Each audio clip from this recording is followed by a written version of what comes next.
You know I'm a hustler, hustler. You know I'm a hustler, hustler. Welcome to Get Biz, Do Biz, Get Paid. I am your host, Luan Dadon. In this show, we're going to interview successful business owners in construction and construction coaches. We're going to find out what it really takes to win in the construction industry. What it really takes to make a lot of money, have a great life, and be able to do the thing that you wanted to do. Enjoy. Hey, it's your boy Luan again, back again with another episode of Get Biz, Do Biz, Get Paid. Today, I'm bringing in a financial expert to school you guys on financial accounting, planning, budgeting, job costing.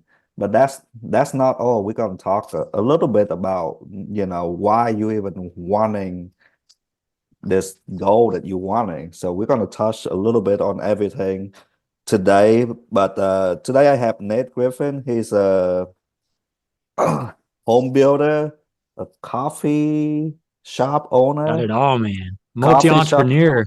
Yeah. Coffee shop owner, a real estate investor. I would classify you as an accountant too, and a coach and a financial advisor. I don't know what else you do, man. You're a father, you're a husband. Yep. Welcome to the show, Nate. Tell the listener a little bit something that they don't know about you. And I'm so excited to be here. I love jumping on these podcasts and just chopping it up and sharing the story and stuff. I think, a handful of things, random facts that are always fun. I worked for the FBI for a summer, which was actually really cool.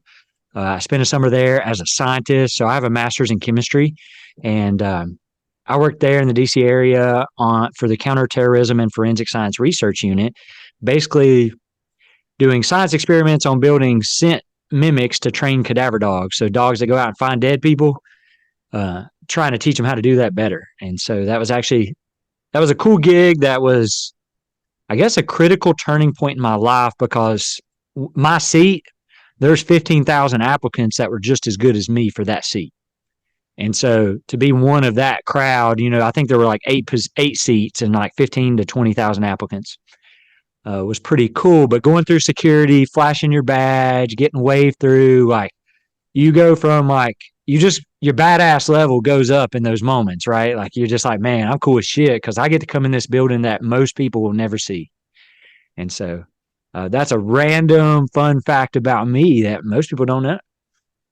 Man, I don't think that's random. I think that's cool as shit. You can be like, hey man, I used to work for the man, the FBI, They got my fingerprints. I'm documented. They got my blood samples. I mean, I signed it all away to those guys, basically, at that time. So how did you transition from doing that, training dogs, right, to going to be a home builder, and just gotta get your toes dipped in construction and entrepreneurship? That's a good question. So, my dad went out on his own as an electrical contractor when I was about 7 years old. And so by the time I was like 9, I was going with him to work here and there on the weekends, because my dad, from when he went out on his own, he worked like 6/12s. Leave the house at 6, be home at 6, and then do paperwork in the evening. So he's that era of, he always told me he was self-employed. He didn't own a business. Like at one point he had 4 employees, but like he was the guy, like he had to go do the work, sell the work, do the pay, do it all. And, he showed me early on through real estate investing and houses he flipped and stuff that like you need to build a business that can run when you're sick. Like you still need money coming in if you're laying at home sick or you break your leg and you're out for a while. And like my dad didn't have that as a option for most of his career. So he wanted me to go to college. I went to college, did the whole college man route. I've been seeing a lot of your posts about going to college, and really, I went in, I have a business admin degree, a chemistry degree, a biology degree, a master's in chemistry, went that whole science route, love school. I'm good at school. I'm good at memorizing stuff. My I like knowledge. Like I have a high thirst for learning and knowing things. That's part of like what makes me more confident is just I know a lot about a lot of shit, and that makes me feel good. And went through all that, got out, started getting job offers with my master's degree, paying this is 2011. So Jack, like economy's trash. I'm getting job offers for 38 grand, 40 grand with a master's degree. And my brother worked at a call center at the time making 40 grand. I'm like, why would I move and go work in a lab and run the lab, make 40 grand, and you're not going to pay for me to go live in Charlotte, North Carolina. I'm going to pay for it. And so weighed a bunch of options, ended up getting in with this hedge fund and pivoting to a little more finance field and learning the ropes of that and financial accounting, financial inspection, and did that for a few years and, got burned out on that. But while I was doing that and stacking back money, working whatever job I could work to just stack back cash, I was like, man, I need to go be my own boss and go back to what my dad was talking about. I need to build something that's going to pay me when I'm homesick. That's always been, I've been learning about the stock market since I was like 14, 15 and investing and things like that. So I make money in my sleep. That's been always like a drive and figure that out. And so after I left the hedge fund for stress of managing other people's money, because no matter how much money you make them, they hate you and they're mad at you and they whine that you only made them 46% return. And they're like, why isn't it 50? I'm like, this is not for me. I'm out of here. And then, I started my coffee shop as my first business. After a year and a half into that, it wasn't making a killing. It only had enough income to pay for one of the owners because I had a partner in that business. And so I took the bigger equity stake and he took the salary. I went and started the next company, and he runs that to this day. It's only like an hour a week of my time in that business. So then the next business I started was my construction company in 2000, I guess it's end of 2014. And my brother had just finished like a construction management program, and he wanted to be a contractor, but not work with the wahoos, the fly-by-night outfits, the redneck guys that are just chucking a truck. He didn't want to do that and make $10 an hour at the time. He wanted to like build a brand and build quality. He wanted to do quality work, and the quality companies just had no room for a laborer at that time. And he hadn't proved himself. He's coming out of the community college, and I was like, well, I'll come sell for you. I know a lot of people. I have my real estate license. I'll go get my contractor's license. I'll help sell and do the business side. And it just, man, the market demand for someone that would answer the phone, call people back. I'm educated, so I can talk their language because, just real talk, my area is like 92% middle-aged or older white people. And so I could walk and talk and be that good Southern boy look and vibe that they're looking for, the right image that it just made it easy for them to buy from me. So these old, these old women were comfortable pulling the trigger buying from me because I could talk like I'm educated. I could walk them through it and help them understand and break it down. And I think that comes from the fact, like I spent a lot of my college, like tutoring and teaching, and in grad school, I was an instructor, a teacher. I like teaching. I like breaking things down so people can understand it. That's really like down the road, I'm realizing that might be one of my superpowers is I can take really complex things and try to get it to where everybody can understand it. And so I'm able to do that from a sales perspective, right? And so once I get understanding and buying from the clients, I just started selling the snot out of stuff, basically, and grew that company and snowballed it, and then started building systems and processes and really finding my passion in teaching and helping and explaining, and then pivoting into the coach and the real estate investing because, I really built that business so I could build spec houses and do flips because that's where my dad told me the money was. And that's where I watched him make a lot of the snowball. Like he's making good money, but those big jumps were from the flips he was doing and the rental properties he had acquired. So I was like, I want to do that. But to do that, I need cash. To get cash, I need to go do construction because I make a lot of cash fast. And that was kind of that journey, man, that led me to here where now I've got the flexibility to pivot and come be the consultant, the coach, the mentor, and get back into that passion of educating and helping people grow their business. Yeah, that's amazing, man. So one thing to note here that you in school for a long time, and I know a lot of guru would try to tell people this, you don't need college, you don't need this and that, and I think everybody is different, right? But Hmm. in my opinions, college set me up, you know, is I know accounting. I don't have to have a coach teach me how to do my books. I Yep. know a little bit of financial, how to leverage the other people money, right? Which is huge in Yep. construction. It's construction to me, it's a cash flow business. Correct. You know, you gotta make your cash flow, or you otherwise, even if you're profitable, but if Yeah. your cash don't flow, then You you're go bankrupt.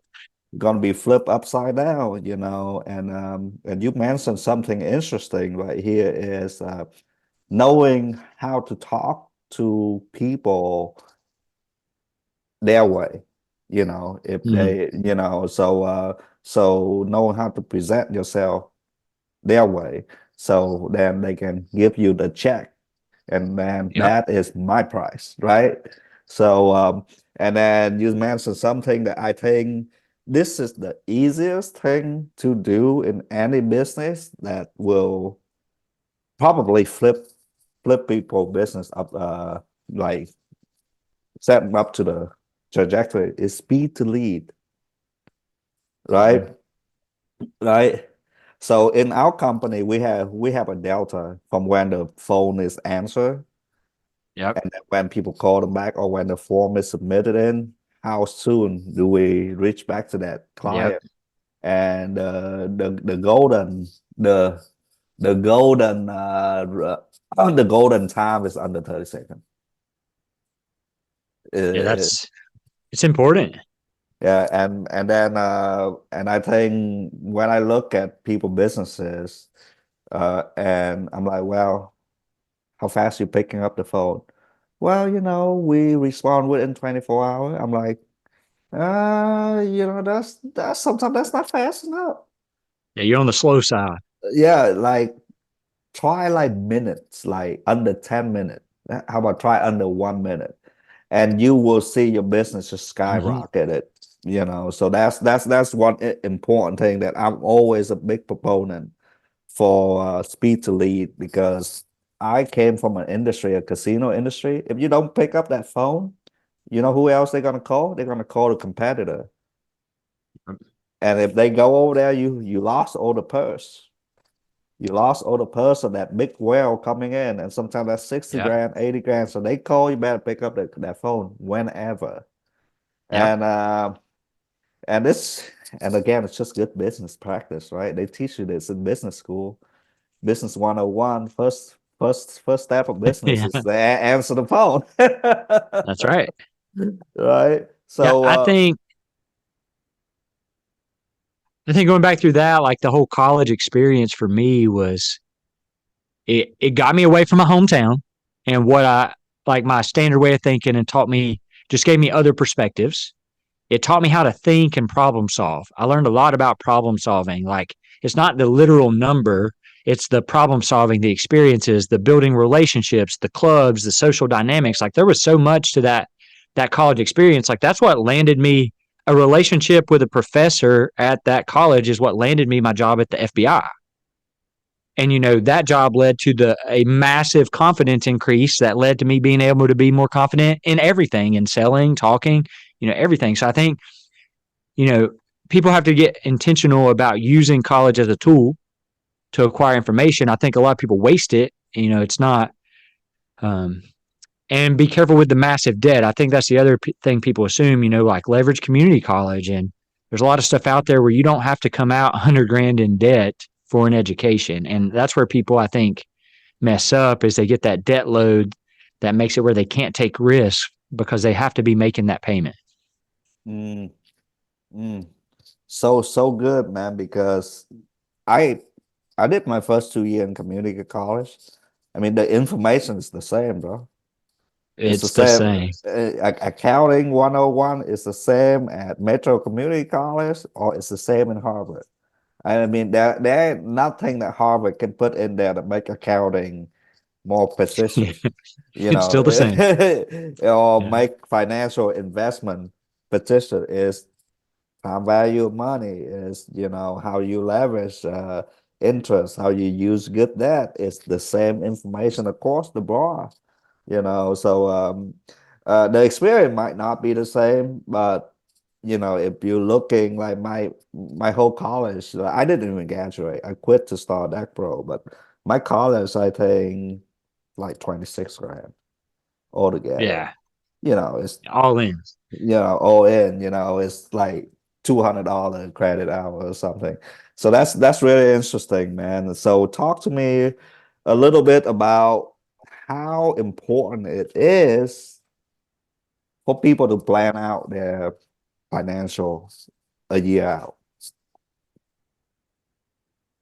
It is so important. I think that, you mentioned earlier, construction's a cash flow business. And I feel like even some of the guys that went to college and learned basic business is a lot of people try to run their construction business in their life like it's a P&L sheet. And there's so much more to that and managing cash flow and things like that. And so I think it's so important that you start looking at when you're planning jobs and the jobs you need, and that you're also looking at not just that, gross profit P&L sheet, but you're looking at what dollars is this bringing into my business? How am I going to cash flow different things? Where's my cash outflows for capital purchases? I think it's so important right now for a lot of people, especially, with higher interest rates and things like right now, to be planning out that cash flow perspective of their business. Like there's so much that goes into understanding that and planning that and managing it so that their business can stay afloat, no matter what the economic cycle is or interest rates are doing. They've got to be able to manage it, and looking out, 30 days isn't far enough. You got to be looking at 6 months, 3 months, 90 days. What's my year look like? What do I need my cash position to be going into next year? Things like that. So we take all those things into consideration, on the business planning side. And then for my personal planning, we really look at, personal budgeting is really cash flow management. That's like how people need to run their business, is the same way as cash flow management. But we do the same thing for my family as we start planning out. Well, we want to take this vacation at this time of year. It's going to cost, we need a budget for this. And we need to be able to cash outflow in that month, that extra amount and things like that. So we really approach annual planning from that financial perspective first, and then we can build out the goals and things that are going to sustain that. So we want to make sure we're making enough money to take all the vacations we want and travel we want. And so we do it kind of reverse engineer how much effort I'm going to have to put into like the coaching business. How many more clients do I need to sustain the life that we want to live and the businesses we want to build? You mentioned something, and I see this in a lot of construction business owner, right? You mentioned managing the budget, basically job costing regularly, right? I see a lot of them right now. Their accountant give them a P&L broken down by month, whatever. They build a little nice budget that 10%, 20% growth or whatever that might be, and look nice, give them a little boost of confidence. But when shit hit the fan in spring, where's the budget, bro? There's no Yeah, they missed the managing, mark. there's the budget, that where's the actual, where the variance, and then the end of Q1, if you don't have that in place, you're gonna fall behind, right? Because now, you don't know your shit from your ass. You don't Correct. know how much do I own builder supply? How much do I own Lowe's? How much do I own this? Is this cash all mine that's sitting in the bank? I have 500,000 of cash right here. Can I spend it? Can I even touch that shit? Yep. Or in reality, when I do my cash flow worksheet or cash flow projection, I don't have that money, right? Correct. And then it's just a little bit, and then October come, things start slowing down. Now I need to get in my budget right here. We're gonna go spend a whole month, just categorize everything. Oh shit. How come when I plan is 20% net profit, how come it's only 3% right now? Yep. No management. You got to manage it ongoing. Like for all my projects, we do it on the project level, like a variance report. So when we budget out, because I'm whole home, so there's a lot of cost and variables that go into that.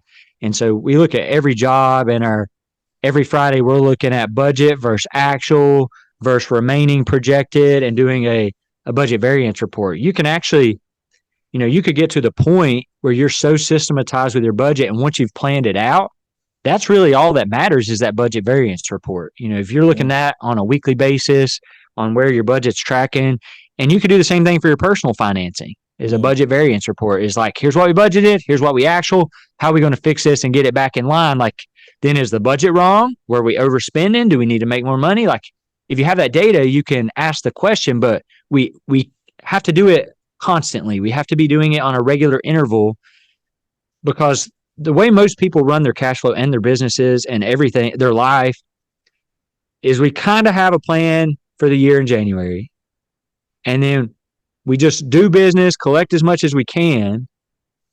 And at the end of the year, we're like, oh, this is how much we got left. It's 4%. And we didn't tweak and adjust and plan and manage throughout the whole year. And then we just like, man, I don't know what happened. I hope we do better next year. Yeah. You're not going anywhere. There's no data. There's no information. How can you strategically change anything?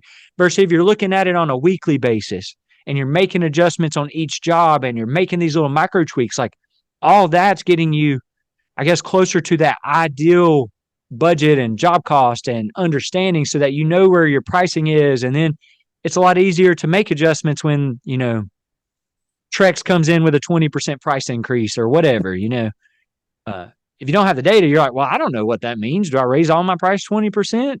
You just don't know. And so I think we got to have that, like, some kind of weekly self accountability to maintain the budget. It's one thing to put it on paper. It's one thing to look at, well, how did I actually do, and what's my net, my realized, and my variance on that. That's where people miss the mark. Is they got a budget and then reflect and look at the actual, and then make adjustments going forward constantly. I'm looking at that every week. On our personal finances, we're looking at that every 2 weeks. What's going out, what's coming in, are we making enough? I need to make more? What adjustments do we need to make? Constantly. Right. And our job side is our job cycle is a little bit shorter. So, but just because of that doesn't mean you shouldn't do job costing. You should definitely do job costing regularly, because if say this job, you expected 50-60% gross profit and it ended up 30. Where did we fuck up? Where did we go wrong? Should I change our pricing model? Do we need a different pricing model? Because a wrong pricing model the whole year, you might give away half of your profit. Is there a change order in here that we didn't collect? Why didn't we meet goal? Who responsible for this? And you have to get in the habit of communicating with your team. And sometimes it's hard because they don't have a system. They don't have a financial habit. I call it financial or accounting habit or a system to where they could code the receipt to a job, and then their bookkeeper is not dynamic enough to be able to take that and cost it right away. To have the real time of where are you standing at, because that micro adjustment is kind of build a muscle, and it gives you the confidence and give your sales team confident to go into the next appointment next month, and then make the adjustment. Like, I think for us last year, I was running number in about, so our year don't really start until March, like middle of March.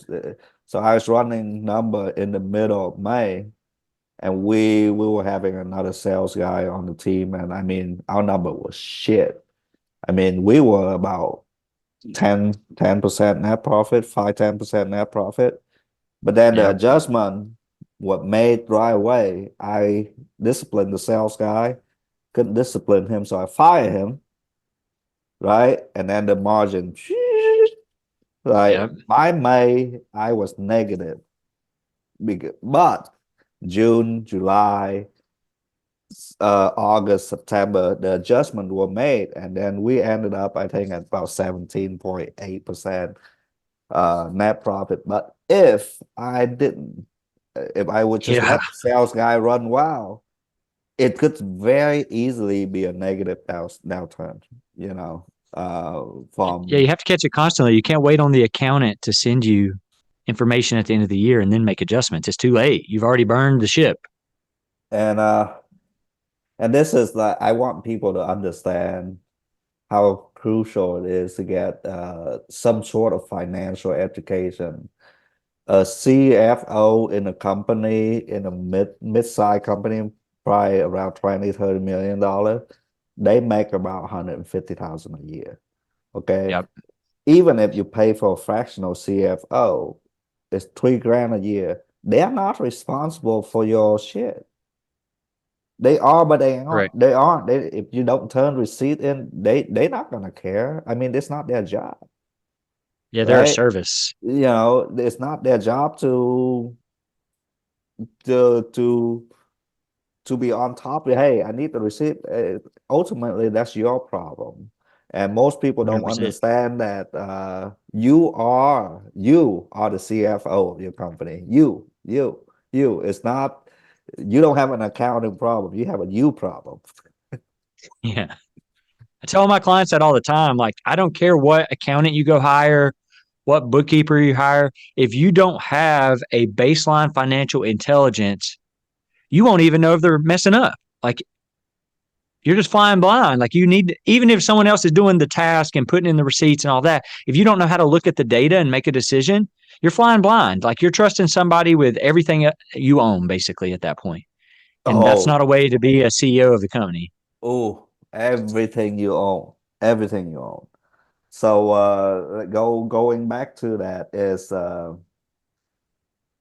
trying to find a word is people are afraid of numbers. They're scared Mm-hmm. of number. Every time I talk to people about number, their mind shut off in about 10 minutes Yeah. because it's not exciting like marketing. It's not exciting like making a sale. It's not exciting like closing out a job. It's not exciting at like taking a picture before and after picture, but it's really the thing that is the baseline of your growth. Like I'm not so much of like I believe a successful sales team need a tight pricing model. Yep. That's the start. And if you don't have that tight pricing model, you fuck. Oh yeah, you'll sink the ship. You everybody will drown. And then And then this is I think I've done like three episode on the financial rate. I don't know if anybody is gonna listen to our advice and go out and get some help on financial education. But really, guys, it's really, really, really, really, really, really important for you to keep check on your CPA. I went to 4 CPA before I Mm-hmm. find one that you know, somewhat fit my vision, and then I can kind of lay off the bookkeeping too Yep. without, worry too much about it. A wrong bookkeeper will mischaracterize thing and then will give you a wrong picture. Yep. You have bad at that point you have bad data. You Right, can't make good decisions with bad information. right. So you got to understand to be able to prevent that. And if you don't have that understanding, if you don't go spend you can probably find a community college accounting for entrepreneurs class for like a couple $100. That'd be like the best couple $100 you spend on your own education. And people think it's hard, but it's not. It's basically remember back in seventh grade when you learned algebra? That's what accounting is. It's just, but instead of one equation, you deal with 1,000 transactions.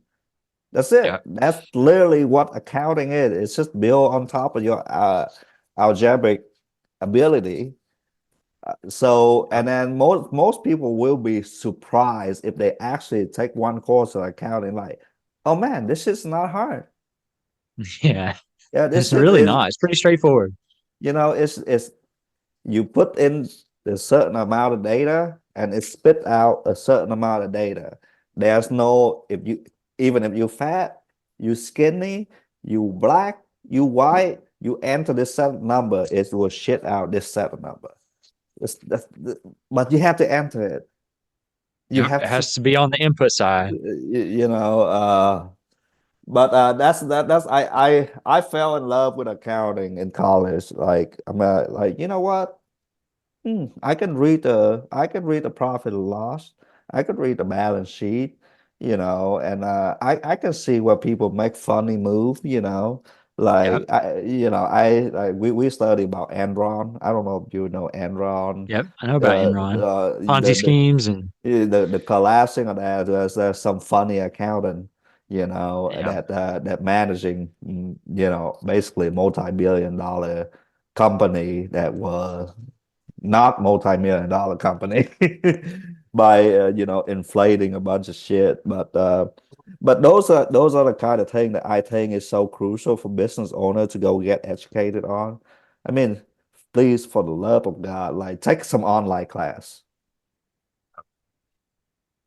And then I wish if I would take accounting right now, I would take my personal business and I'll enter the number in, and then once you enter in the number, you will come into a sobering reality. Wow, I thought I was selling at 60% gross profit, but the number only showed 30%. Bro, Yep. let me tell you a secret. Number doesn't lie. Wrecked. That mean you miss a lot of shit. So now what does that data give you? Well, next year, let me go back here and let me change my pricing model a little bit to meet this Yep. net profit goal. So and the crazy thing about business is, man, like it's everybody on the brink of bankruptcy if you don't check your number. Everybody, including me. And it can happen fast. Like Oh, if fuck. you're off for 6 months and you're doing serious volume, that's what people don't realize when they're trying to scale. Everybody's on the vanity metric of, top line revenue. That doesn't mean anything. It's how much money am I keeping? And if you get stuck in that vanity metric of sell, sell, sell, and then you're not on top of your numbers and you're scaling, you just go bankrupt faster. Like it could be 4 or 5 months of you taking your eye off the ball, and then you've burned the whole ship. You're out of business because you weren't watching your numbers and babysitting it and making sure you had those proper margins. So, I think that's mission critical for all business owners to fundamentally understand basic job costing and gross margin so that they can run their sales team and make sure we're hitting the mark so they don't go bankrupt. And here's the thing that I tell people to, even if your sales team make a mistake and you get your numbers straight and you check over his paperwork, you don't have to do the job. Yep. That's That's correct. and then what, the client might get pissed because they thought they got a deal, but you do not have to do the job that will put your business in jeopardy. But Ooh, that's now, a huge, huge point that people get stuck on that. But we sold uh, it to them. No, no, no, no, no. We don't have to. You don't have to do it. Don't do a uh, bad job. That's where, I've walked from a couple that way. I had my guys, we underbid a job. It was their first time doing it themselves. I was on vacation. They had done some before, and the supplier sent them a thing that said like framing package total number. Well, in that framing package, they didn't have all the details listed, but it didn't have all the engineered wood for the house, like all the eye joist and the trusses. oh, Well, that's like when we actually got that quote, when I got back and started digging into it. And all we had done at this point is like grade the side of the house for an addition. It was like a $300,000 garage addition. Well, that engineered lumber was 20 grand or like 22,000. So I told my project manager, I was like, hit pause. You're going to take this quote and you're going to go to the client and say, hey, client, we made a big, big mistake. Here's a quote for the lumber. Here's what it is in our sheet. We missed $22,000. I'm going to need to get a check for that today, or we're going to have to hit pause on this project and we can't move forward because it puts our business at risk of failure by moving forward with a bad project, and we will not do it. And the client was mad and huffed and puffed about it for a day. And then the next day he cut us a check for $22,000 so we could keep rolling. We communicated. We basically said, we're sorry. Like, we messed up. We're not going to make extra margin on that. But like, we cannot move forward with a job that puts our business in jeopardy, because at the end of the day, my responsibility to my family, myself, my legacy, my employees, my future clients, my past clients for the warranty is larger than making one client upset. Right. And that's so important for people to understand. Is like, once you're deep into it, you can't ask for the money. Now you in that predicament of Oh, like, yeah. well, why didn't you find this out before you even put any walls up? Like, why now? Are you Oh, yeah. trying to bit low to get in the door and upcharge me? And that's where people that's where people go bankrupt, man. They don't manage. Yeah. They You don't have to do those jobs that is gonna essentially do it for you. You basically paying the client to do the job that you underbid the bid, and make that make sense, right? Yeah. But if you don't have Just run away. if you don't have weekly sales meeting, if you don't have weekly, you know, weekly job costing meeting, if you don't review your sales team numbers, Yep. their paperwork right away, because the worst thing that can happen is like they're gonna take you to court, but court gonna say, well, the job hasn't started yet. There's no money Yeah. being They're going to let you paid. walk. Like nothing's gonna come out of that. They're gonna go find another builder, or 99% they're gonna pay you the extra money that you asked for, because they don't want to go through the whole process again. That's what's If happened to me, but you got to catch it on the front end. You can't back Oh, charge people. no, That's dirty business. no, front That's where end. people mess up. Yeah. Yeah, front end, 100%. Um, so what advice would you give people right now, that is maybe they're afraid of their number, maybe they don't want to, open the black book because they're afraid that they might find a snake in it. What would the advice you would give them right now? Mm, I think people have to decide if their mission or vision they want for their life is greater than the fear of overcoming those numbers. Mm, And I think you have to sit down and make that decision. I had a talk with a client recently who's afraid of like doing content. And I told her, mm, I said, is your mission vision that you just told me means everything to you bigger mm, or smaller than the fear of getting in front of the camera? mm, Because mm, same way with numbers, you're going to have to decide what's more important. And if you're out there to build a business, you're going to have, if you want to be the CEO and make money and leave a legacy and all that, you're going to have to get over yourself and confront your numbers. It's just a reality of business. Like, there's no businessman out there that's going to be able to keep going and be super successful without that baseline knowledge and uncovering those snakes. And honestly, it's better to do it now. Like, rip the Band-Aid off, because like, reality here in America, worst case scenario, you bankrupt, have to rent and live in a rental for the next 5 years and build it again. And next time, build it better. Or worst case, you bankrupt, have to go get a job. Like, the worst case, you're not going to die. Like, you're still going to eat. So like, decide what's more important. Transparency, real, confront it, face reality.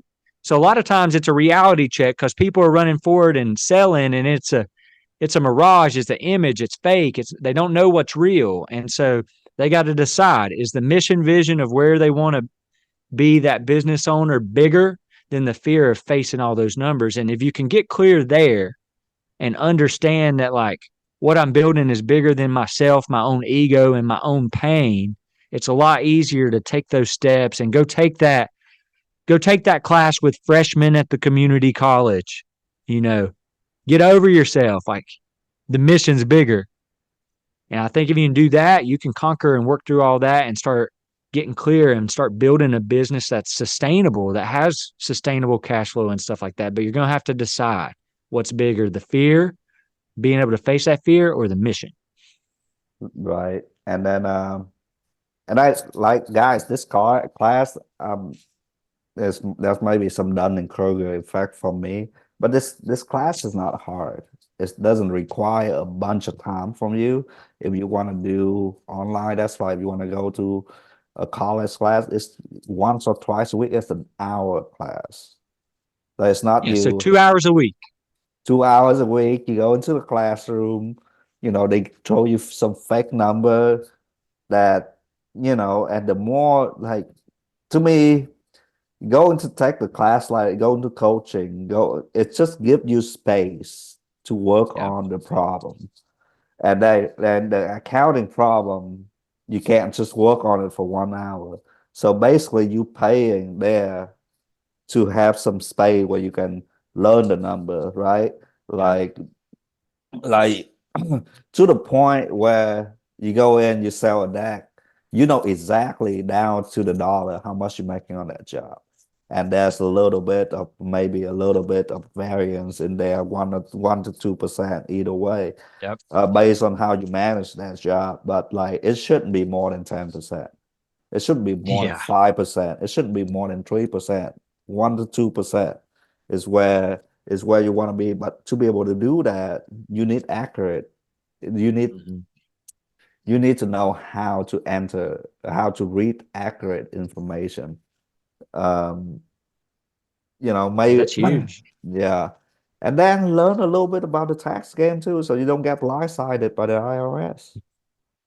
That's for sure. Hey man, you are very, you should make like a meme, like the most interesting man in construction, like that meme with those the key, you should make a meme like that. And then Yeah. instead of a beer, you should hold like an accounting book or something, you know. No, I And should. then I should. Should do yeah, something like but that. but it's hard, man. It's an ongoing battle, Yep. and I think most people don't have a sales problem. They don't have a marketing problem. They don't necessarily have a production problem, but they have a financial problem, Yeah, they have a money problem. financial intelligence problem. Yeah. Yeah, I would bet my money on it. Yeah, and I think that's probably the majority of like smaller construction companies. Hmm. Hmm. They've got good at production and sales and all of that, and they have a financial problem now, a financial Yeah, management, cash flow management, that kind of stuff. So definitely something super important that I'm passionate about, like helping bridge that gap and get people that understanding. yeah, because like we can sit here and tell people how to build a budget, but it's like the financial habit that the like you go work out every day, right? Like that's a physical and that's a workout habit. Job and I would think going to your account daily, Yep. that's a financial habit.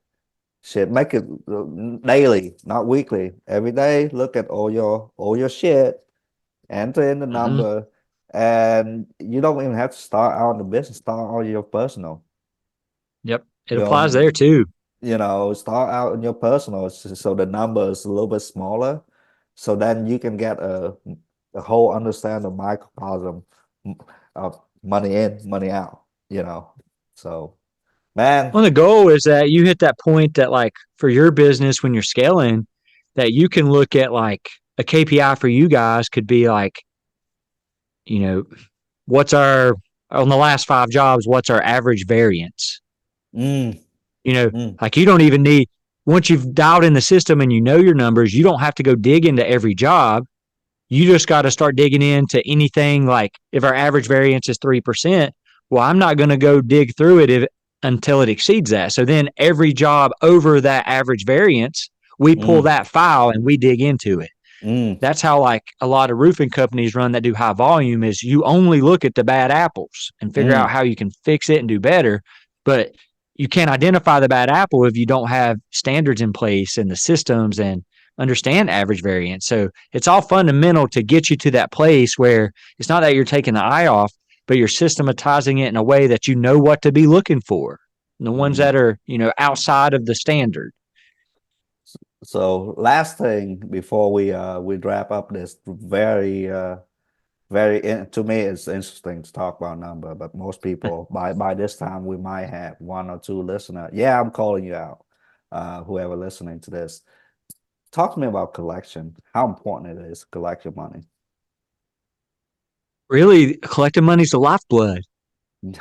We could have huge AR, but if you're not out there getting the money, and you got to have contracts and systems, and that's really something that I think people, I don't know why. I think people struggle emotionally to go ask people for money. I don't know why, but like people think that's hard. Oh man, you did a service, you go collect. You call them every day, multiple times a day to collect money. Like that is one of the most important roles in construction, especially closing out, is structuring your pay. Yeah, get paid.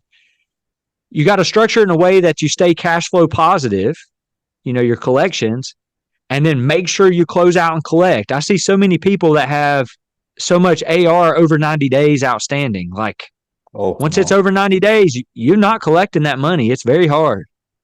No. And so important. That's your lifeblood. Is you could do all the work and be perfect. You could run a perfect company. Your job costing can be perfect. But if you don't put money in the bank, you got nothing.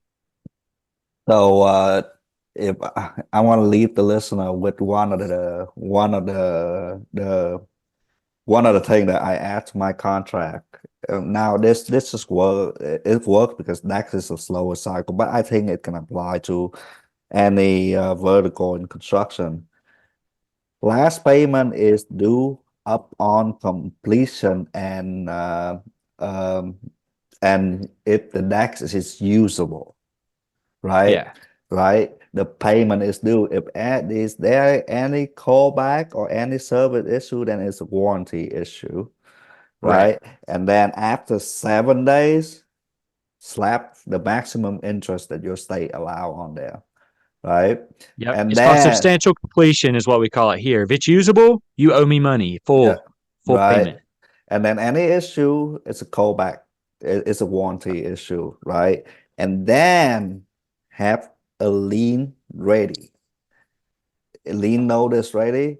And my AR is nothing right now. It's nothing, zero, because I collect my money. And if not, you better tell me a good goddamn reason why you don't pay me.